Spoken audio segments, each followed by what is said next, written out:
Oh my gosh. How did everyone miss this? I'm literally shocked that I have not heard one person talk about this in the entire industry. And this is bigger than Fannie Mae 5% on a 2 unit, in my opinion. This is monumental changes that should just break the internet. So we will get into that. Thanks for joining me. My name is Art McCoy, lending officer. You know who I am because you're here probably. Not that big yet, you know? So anyway, gonna break everything down to you. There's a lot going on in the industry right now, and man, it is a interesting time. So let's get into it.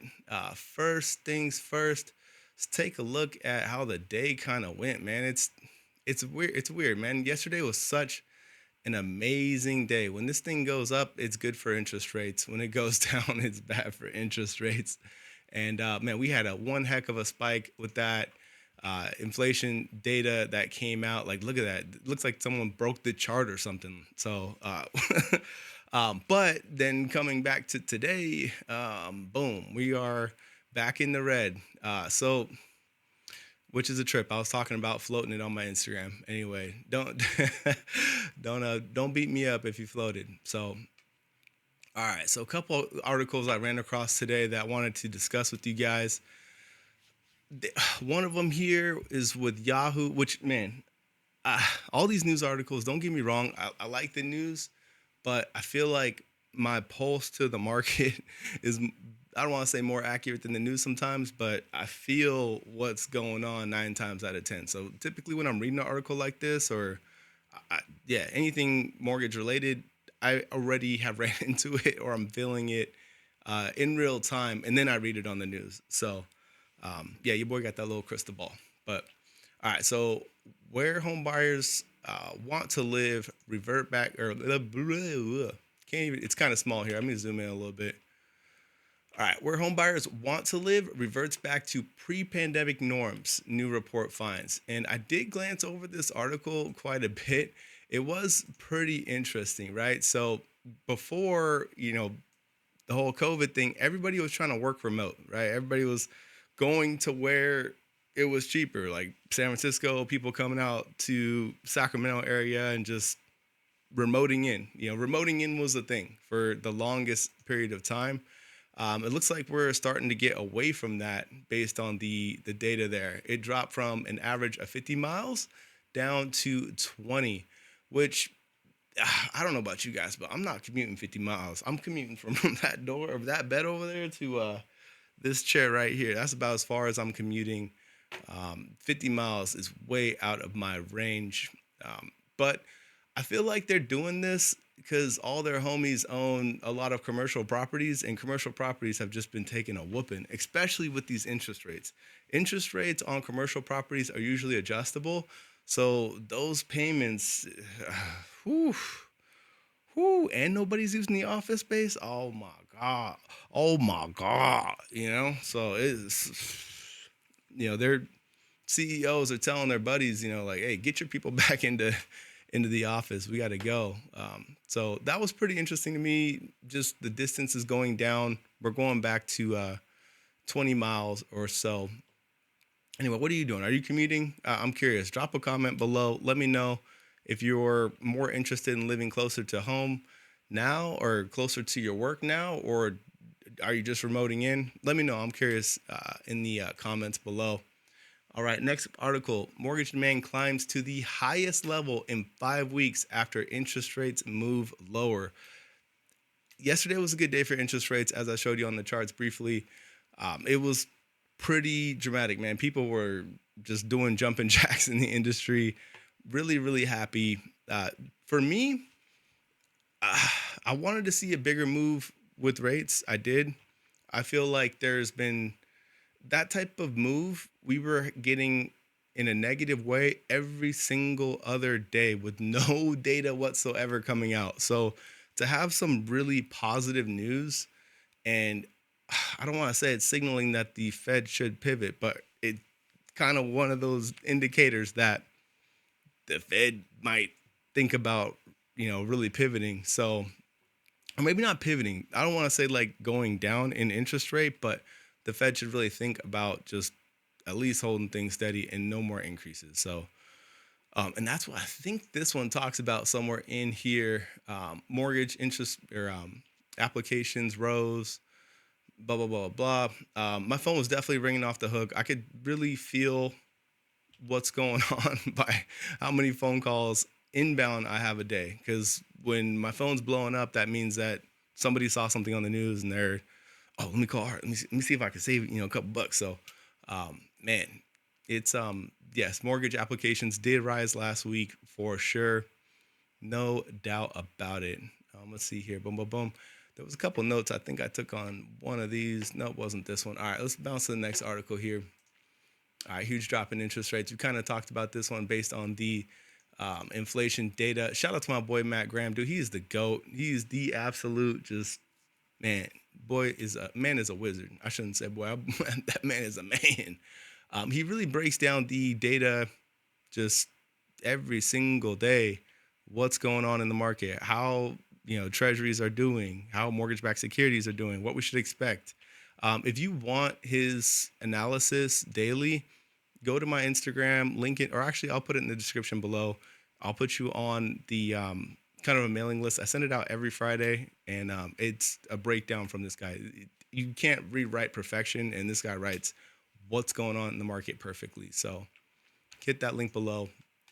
All right, moving on to the next article. I don't want to waste too much time on these types of things because you're going to see it everywhere. Every single news outlet is like, oh my God, rates.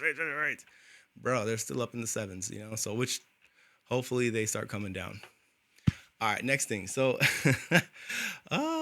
this one right here. Biden administration promotes first-time home buyers helped by FHA programs in new report. So I hate it when people just slap their name on something, and just said, oh, I did this type of deal. It's like, come on, man. Like, they did do something great for FHA, right? The monthly mortgage insurance premium with FHA was reduced dramatically. And it actually, man, FHA, I want to say has never looked better because in prior years, the mortgage insurance would actually drop off. Now it's kind of on there, right? So until you refinance. But with this here, it's almost like Biden was handing out FHA loans when in reality your boy was handing those things out left and right. So, man, let me just go ahead and just pat myself on the back there. Also talks about seniors, seniors getting when it says seniors, what that's referring to is a HICM loan or a reverse mortgage. 33,000 of them. To be honest with you, those are kind of few and far in between. To see 33,000 nationwide, I did not get one of those. I did not do one. I can do them, but I didn't do one. Anyway, so FHA, great program. Mortgage insurance is lower now, and that makes it really great. You want to probably explore an FHA loan if your credit score is less than 700, or you have something like some type of bankruptcy in the recent past. That's when you probably are going to need an FHA loan. But man, that mortgage insurance reduction really made it look a lot better than it used to look. So, all right. So anyway, going back to this, I mean, we got a lot of people homes and we got a lot of people FHA loans, and it's because of that reduction. So, all right, man, let me just cut to the chase. This is the jaw-dropping announcement from Fannie Mae right here, but it's not. Oh my God, I just got to go out and say it. So I read these things all the time. These things get emailed to me as soon as they come hot off the press from Fannie Mae. And I feel like sometimes they always just slip something in there just to see if anybody notices. And this is definitely one of those things, right? So first, let's talk about the big one, 2 units, right? Let's go down here. Purchase 2 units. A 2-unit property is like defined by like a duplex or a triplex or a fourplex. You can now get those with basically 5% down when prior it was 25% down. So 25% down is a big chunk of money, man. It is. So being able to flip that down to five, that is huge. I hate to be a skeptic though with 2 unit and 3 and 4 unit properties. With a change like this, there's already a housing shortage, but the shortage is really going to be for 2 to 4 unit properties is going to be off the chain now that this is basically being opened up on the 18th. So I don't want to say don't hold your breath, but you need a real agent that's going to be on the hunt for these things and going to be able to put you in them if that's the route you want to go. So really make sure you have an agent that's aggressive and that can get out there and might even just knock on some 2 unit doors. Or for some of your agents, man, use a title search. Pull a title search, see what 2 to 4 unit properties are out there. Start getting in front of those people. A lot of those properties are probably going to be non-owner occupied. So with a title search, you can find the mailing address of the owner and maybe mail them something. Hey man, did you know that Fannie Mae has reduced their down payment requirement to 5%? Might be able to sell your house to your tenant for a good deal right now, make a good turn of money on it. So just a tip. If somebody makes some money with that, you better hit that like button below. All right, moving on here.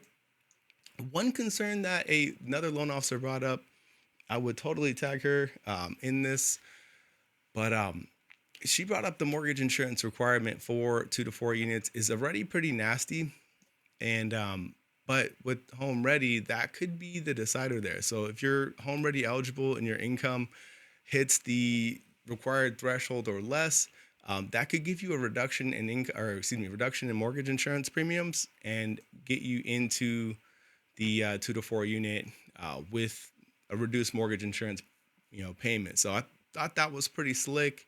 I was talking to that loan officer and I was like, oh shoot, you're right, but shoot, what if they're home ready eligible? That could be really huge. All right, home style renovation. This loan, man, I don't want to say I don't like 203k loans and I don't like home style energy or home style renovation loans. They are great loans. You just really got to know what you're doing. I could do them all day long. Just you got to have a real licensed contractor, no handyman or anything like that. We will pull the licenses and all that stuff. Anyway, so I'll talk about that loan another time. It is a ball of wax.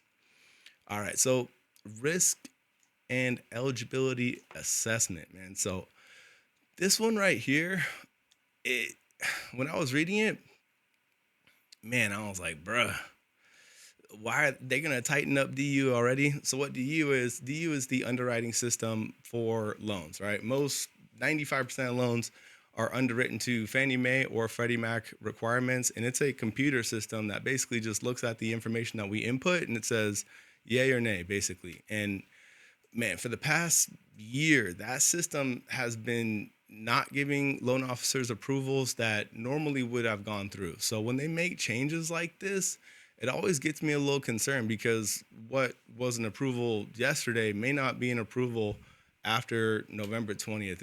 It looks like these things go through. So, man, now more than ever, you really want to make sure that you have your credit dialed in ahead of time. So I don't care if you have a 700 credit score and just been a good boy, your entire life. If you have that old collection that is paid off, that's just hanging out on there, might be a good time to see if you can get it bumped off of there.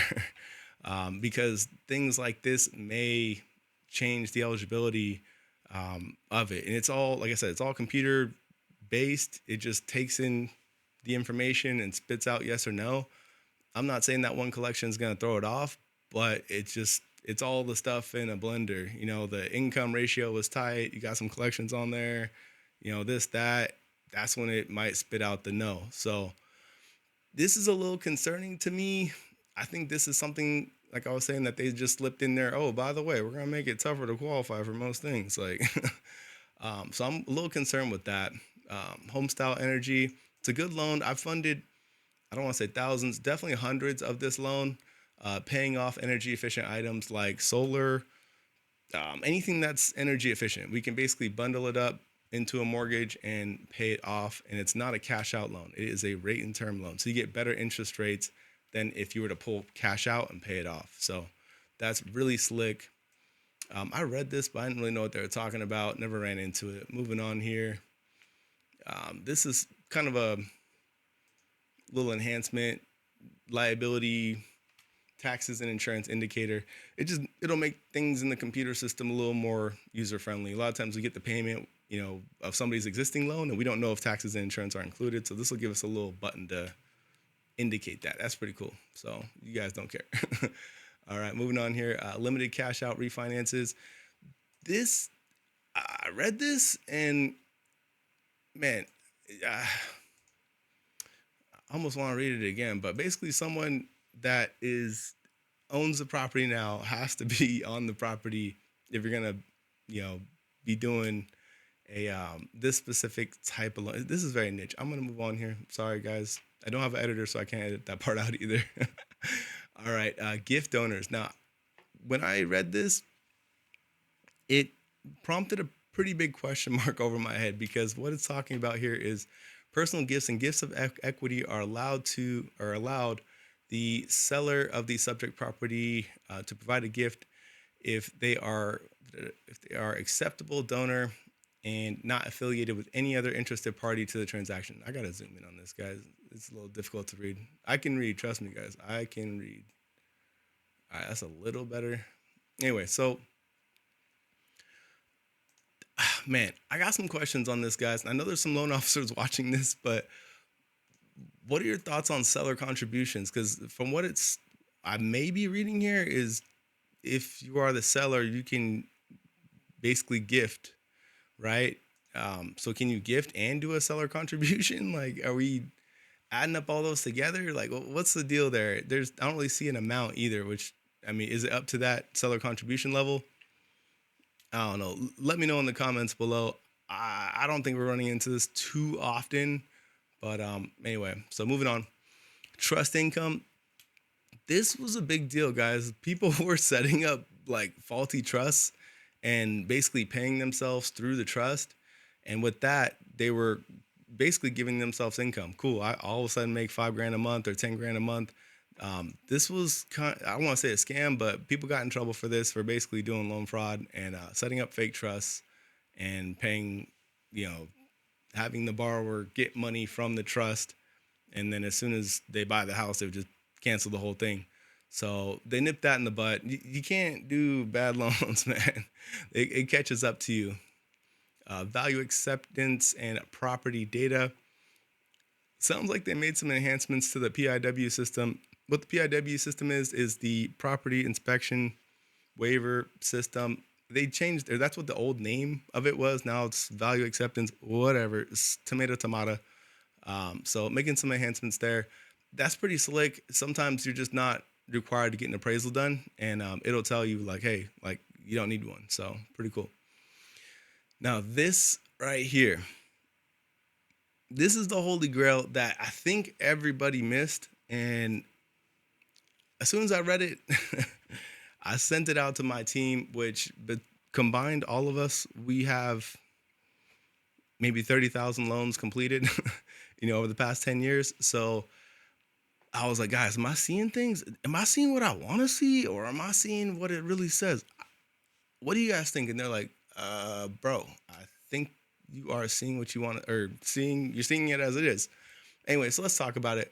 Self-employed borrowers, right? So the updated policy, or can't zoom in anymore. Updated the DU policy that permits 1 year of personal and business tax returns for self-employed borrowers. that right there is the holy grail. 1 year of 1 year of personal and business tax returns. It sounds like it's coming. It's coming January 1st, right? So, let me explain that. Right now, Freddie Mac allows you to use 1 year of tax returns if your business has been around for 5 years.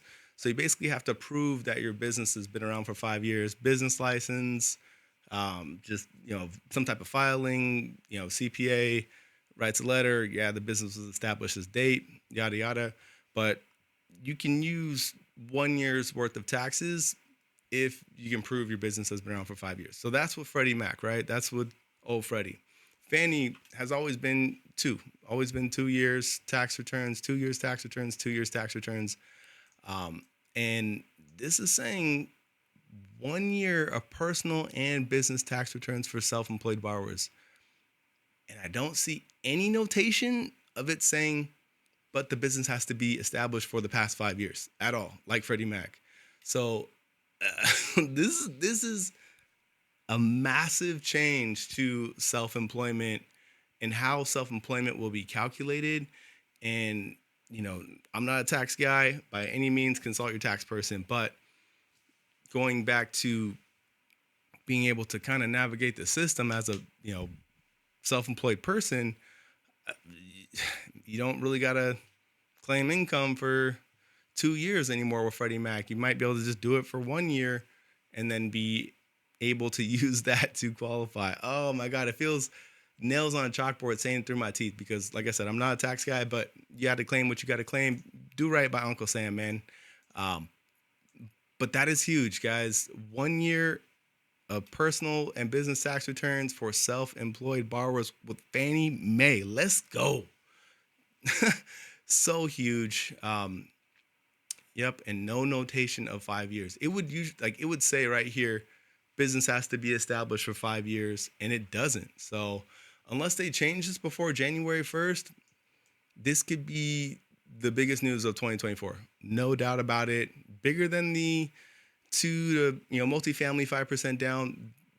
This is game changing for self-employed borrowers. So, which is a trip because in the state of California, automatic tax extensions in certain counties, the tax filing deadline is like tonight. so, so I hope this reaches somebody so they can see it and say, oh, okay, let me, maybe not write off everything this year. Maybe just a little bit, maybe let me show some income so I can maybe get a house. Oh goodness. All right. So let's play devil's advocate here though, real quick. And then I got to wrap this thing up. Man, so we're hearing about this now. I'm telling you about this now. It's November 15th. Taxes for some people, they're filing them right now. When this news goes mainstream, 1 year's taxes, Fannie Mae, no 5-year requirement, man, are we all of a sudden going to see a whole bunch of amended taxes? Oh man, that is yeah, don't do that, guys. It's gonna be one of those things where it's so obvious, where it's like, oh, cool, you claimed nothing. Oh, wait, we got some amended taxes. Oh, cool, you claimed 90,000. Like, it's gonna be so obvious, and then it's gonna be like that trust income thing where everybody knows, So I don't know. Follow your tax person. All right, so I hope everybody enjoyed that. Friendly reminder: please hit the like, share, subscribe, do all those things. I'm not used to this yet. I'm a newbie guy, but bell, yada yada. Share with a friend. Send this to another loan officer as well because they probably don't know that. I've not heard one person talk about this yet, and I'm hoping to shed some light on it. So if you enjoyed that, leave a comment. Love you guys. Peace.